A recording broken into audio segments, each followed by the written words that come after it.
Doctor Yunus সাহেব তালগাছে উঠা সহজ, কিন্তু তালগাছ থেকে নামার জন্য যথাযথ প্রক্রিয়া অবলম্বন না করলে তালগাছ থেকে পড়ে মাজা ভাঙবেন, মাথা ভাঙবেন, আপনার কিন্তু ইতিহাসের দায় এড়াতে পারবেন না।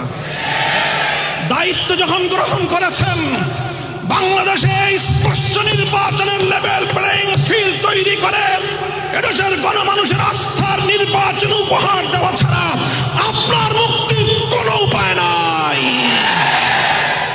সেই ব্যবস্থা আপনাকে করতেই হবে। নির্বাচনের লেভেল প্লেইং ফিল্ড তৈরি করতে হবে। শাপলা চত্বরের এই রক্তকে স্বীকৃতি প্রদান করতে হবে।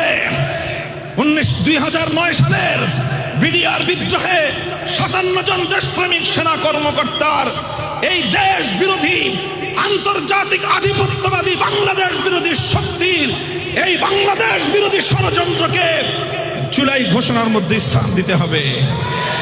জুলাই সনদ দিয়ে সেটার আইনগত কোনো একটি ডিক্লারেশনের মাধ্যমে